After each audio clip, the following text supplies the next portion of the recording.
वक्त हो चला है भदोही जिले की खबरों का। खबर वही जो आप चाहें। सुप्रभात, आदाब, नमस्कार। भदोही जिले की फटाफट खबरों को लेकर हाजिर हूं मैं नसीर कुरैशी। आज शुक्रवार की खबरों की शुरुआत करते हैं इस बड़ी खबर के साथ। निर्जला एकादशी पर कोइरौना के सीतामढ़ी महर्षि वाल्मीकि गंगा घाट पर बड़ा हादसा हो गया है। सुरियामा के वारी गांव निवासी 17 वर्षीय अभिषेक शर्मा उर्फ अमन की गंगा में समाने से मौत हो गई है, जबकि उसके 2 चचेरे भाई विशाल शर्मा और आशीष शर्मा को आपदा मित्रों ने बहादुरी दिखाते हुए सुरक्षित बचा लिया है। तीनों युवक बाइक से गुरुवार की सुबह गंगा स्नान करने पहुंचे थे और स्नान के दौरान अचानक गंगा में समा गए। घाट पर चीख पुकार मचते ही आपदा मित्र लौकुश, नीरज, अर्जुन, राकेश और बलिराम गंगा में उतर गए और काफी मशक्कत के बाद आपदा मित्रों ने विशाल शर्मा और आशीष शर्मा को तो बाहर निकाल लिया, लेकिन अभिषेक शर्मा उर्फ अमन कुछ देर बाद मिला था। गंगा से बाहर निकालकर उसे जिला अस्पताल ज्ञानपुर ले जाने पर डॉक्टरों ने मृत घोषित कर दिया। हादसे के बाद घाट पर मातम और अफरा तफरी का माहौल बन गया था। सीतामढ़ी महर्षि वाल्मीकि गंगा घाट पर हुए हादसे ने सुरियामा के वारी गांव की खुशियां छीन ली है। मृतक अभिषेक शर्मा उर्फ अमन कक्षा 11 का छात्र था और पढ़ाई के साथ साथ अपने परिवार का पुश्तैनी नाईगिरी का काम भी सीख रहा था।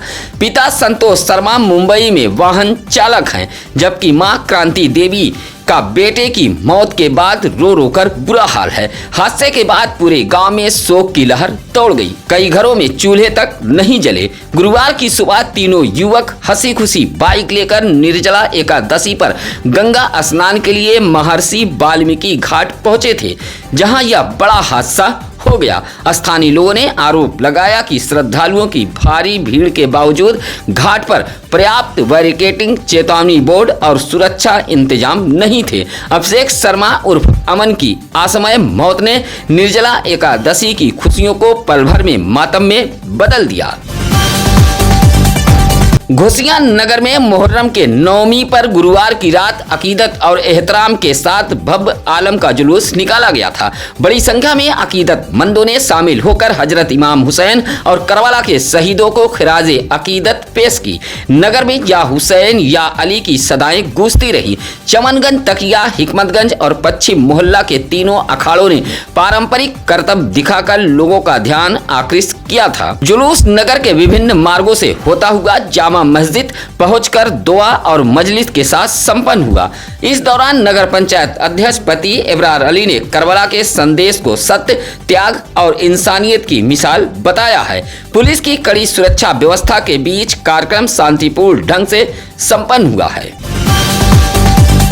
चौरी के कंधिया फाटक से सटे धनापुर गांव में चलने वाली देसी शराब की दुकान को लेकर ग्रामीणों का गुस्सा लगातार बढ़ता जा रहा है। गुरुवार को बड़ी संख्या में ग्रामीण जिलाधिकारी कार्यालय पहुंचकर एक पत्र सौंपते हुए आबादी के समीप चलने वाली इस शराब की दुकान को हटाने की मांग की है। गाँव के तहसीलदार गौतम, निशा देवी, सुशीला देवी, अनिल जैसे ग्रामीणों ने कहा कि धनापुर गाँव के बीच संचालित होने वाली इस शराब की दुकान पर दिन भर असामाजिक तत्वों का जमावड़ा लगा रहता है। शराब के नशे में धुत लोग महिलाओं पर फप्तियां कसते हैं, जिससे गांव का माहौल बिगड़ रहा है। शिकायत में यह भी आरोप लगाया गया है कि दुकान दूसरे गांव के नाम पर आवंटित है, लेकिन संचालन धनापुर में किया जा रहा है। ग्रामीणों ने पूरे मामले की निष्पक्ष जांच कर दुकान को हटाने की मांग की है। ग्रामीणों ने चेतावनी दी है कि यदि समय रहते कार्रवाई नहीं हुई तो ग्रामीण आंदोलन करने को मजबूर होंगे।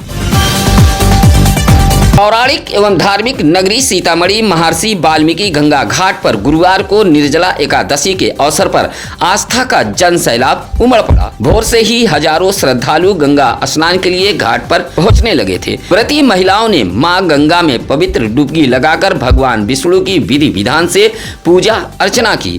और पति की दीर्घायु, परिवार की सुख समृद्धि तथा खुशहाली की कामना की। पूरे घाट क्षेत्र में भक्ति और श्रद्धा का माहौल बना रहा। श्रद्धालुओं ने जल, फल, वस्त्र समेत अन्य सामग्री का दान कर पुण्य लाभ अर्जित किया। महिलाओं ने बताया कि निर्जला एकादशी सबसे कठिन व्रतों में मानी जाती है और इसकी मान्यता पूरे वर्ष के सभी एकादशियों के पुण्य फल के समान है।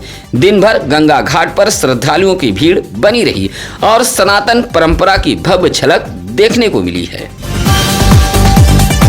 अक्सर चर्चा में रहने वाला नगर पालिका परिषद एक बार फिर प्रधानमंत्री स्वनिधि योजना को लेकर चर्चा में आ गया है।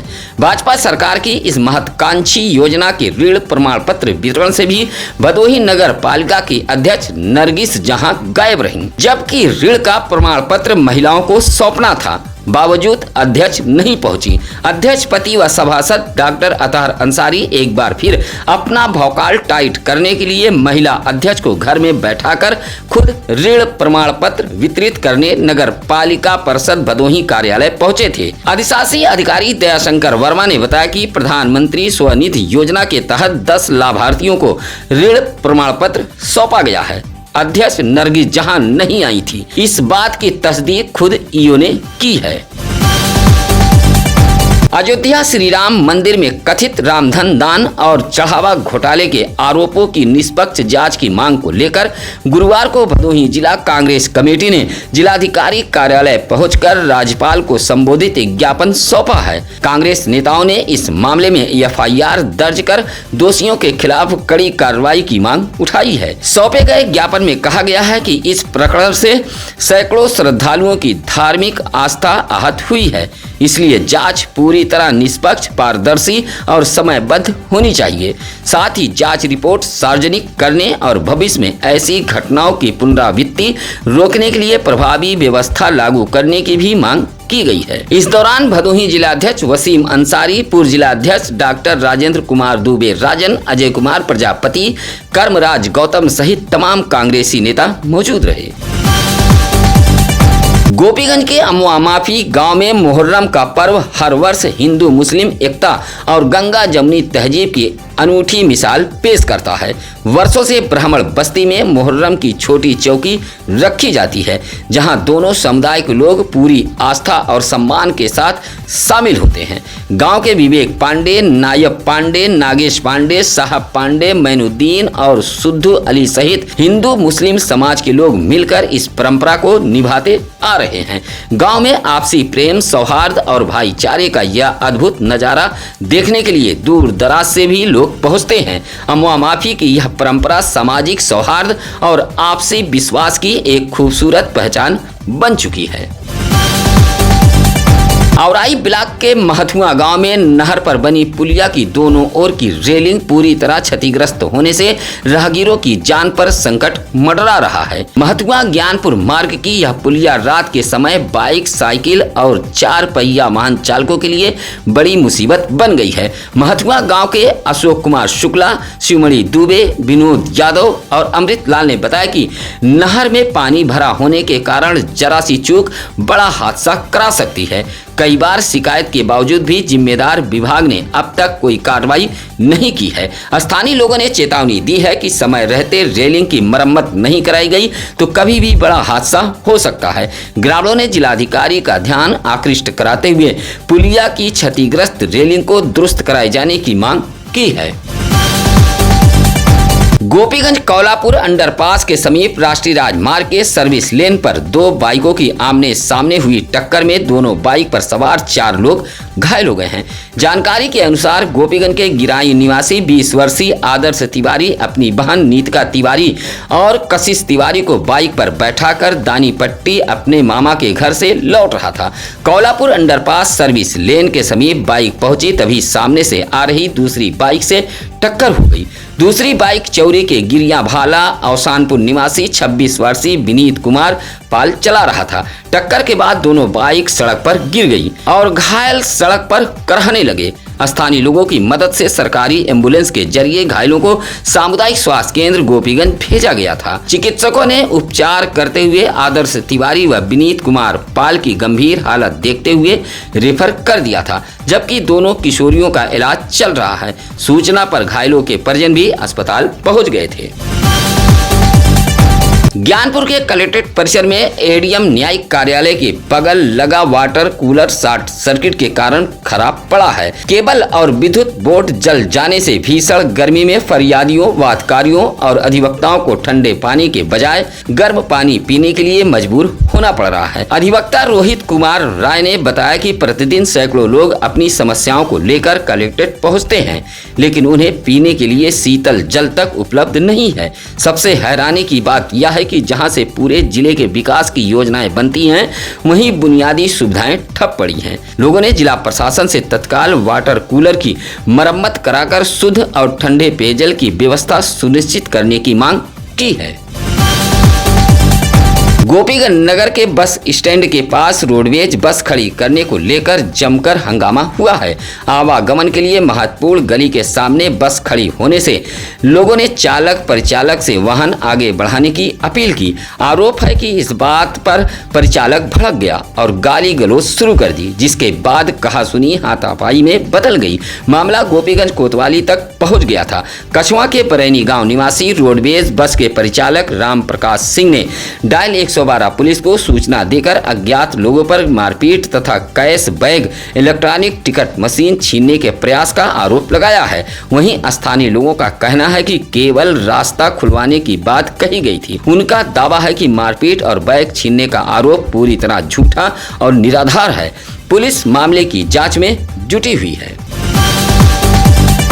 औराई के निरंकारी सत्संग भवन में गुरुवार को निरंकारी महिला संत समागम का आयोजन हुआ है। प्रयागराज से आई निरंकारी प्रचारिका सीमा सचदेवा ने कहा कि जिस घर में सभी सदस्य मर्यादा और जिम्मेदारी के साथ अपने कर्तव्यों का पालन करते हैं, वहां प्रेम, सुख और शांति स्वतः बनी रहती है। उन्होंने कहा कि निरंकारी सत्संग से जुड़कर सदगुरु का ब्रह्म ज्ञान प्राप्त करने से लाखों परिवारों में खुशहाली आई है। उन्होंने हर रिश्ते के सम्मान, प्रेम, नम्रता और सहनशीलता को पारिवारिक जीवन के सबसे बड़ी पूंजी बताया है। सीमा सचदेवा ने कहा कि नारी यदि चाहे तो पूरे परिवार को एकता की डोर में बांध सकती है। समागम के बाद विशाल भंडारे का भी आयोजन किया गया था, जहां बड़ी संख्या में भक्तों ने प्रसाद ग्रहण किया था। इस मौके पर राजेश कुमार, योगेंद्र गुप्ता, बबलू आदि मौजूद रहे।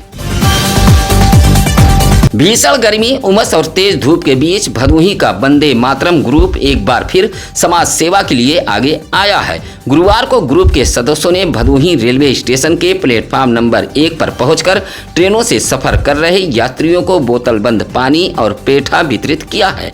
अचानक मिली इस सेवा से यात्रियों के चेहरे खिल उठे और उन्होंने ग्रुप की सराहना की। वंदे मातरम ग्रुप के पत्रकार चंद्रबालक राय उर्फ वंदे मातरम ने बताया कि जनहित और मानव सेवा का यह अभियान आगे भी लगातार जारी रहेगा। सामाजिक सरोकार की इस पहल की लोगों ने जमकर प्रशंसा की है। इस सेवा कार्य में धीरज राय, आयुष, आनंद सौर, विशाल, निहाल, शिवा जैसे तमाम युवा जुटे रहे। गोपीगंज के धारा बिशंभर पट्टी गांव में आम के पेड़ के नीचे खेल रहे 8 वर्षीय प्रियांशु बिंद पर ईंट का टुकड़ा फेंककर हमला किए जाने का मामला सामने आया है। घायल बच्चे के पिता राकेश कुमार बिंद का आरोप है कि पड़ोसी गांव हरदेवपुर चकमानधाता निवासी वशिष्ठ नारायण पांडे ने अपने घर के पीछे आम के पेड़ के नीचे खेल रहे प्रियांशु बिंद पर ईंट से हमला कर दिया, जिससे उसके दाहिने हाथ में गंभीर चोटें आई हैं। रोते बिलखते घर पहुंचे प्रियांशु बिंद को परिजन पहले सीएससी गोपीगंज ले गए, जहां प्राथमिक उपचार के बाद डॉक्टरों ने जिला अस्पताल ज्ञानपुर के लिए रेफर कर दिया था। राकेश कुमार बिंद की पत्नी उषा देवी ने मामले की लिखित शिकायत गोपीगंज कोतवाली में देकर कार्रवाई की मांग की है।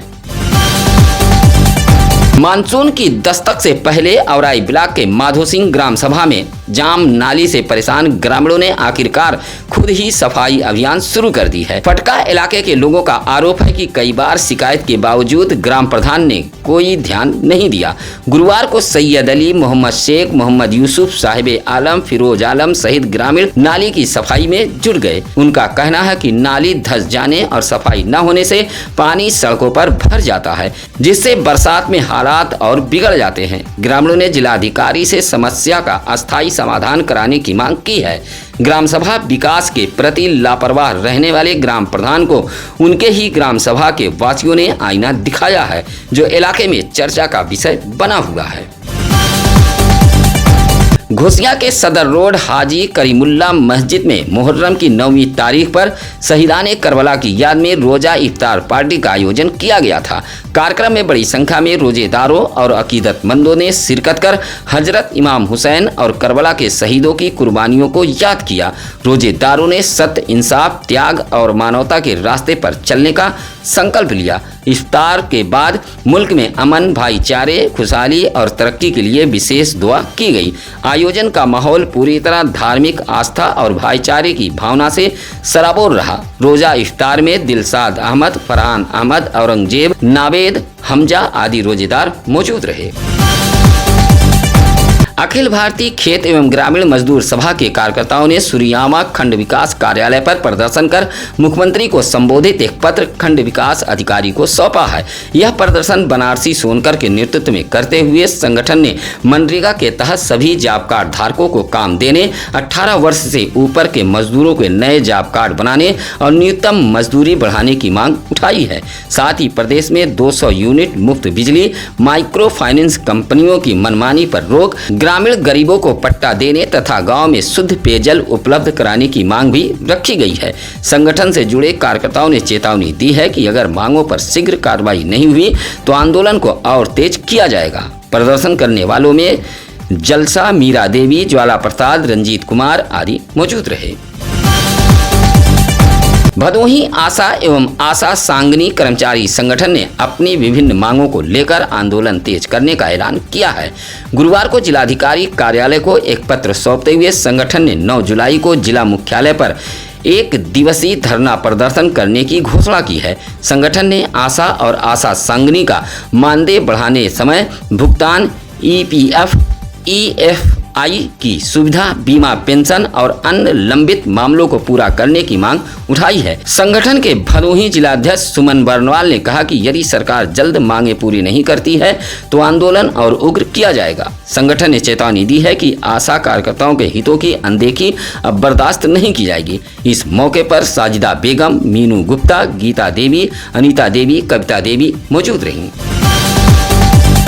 भदोही शहर के स्टेशन रोड शक्ति भूमि मंदिर परिसर के बाहर गुरुवार को निर्जला एकादशी के अवसर पर महिला जागरूक मंच ने निःशुल्क गन्ने जूस का स्टॉल लगाया था। भीषण गर्मी और उमस के बीच राहगीरों, मजदूरों एवं आम लोगों को ठंडा गन्ने का जूस उपलब्ध कराकर गर्मी से राहत पहुंचाने का काम किया गया।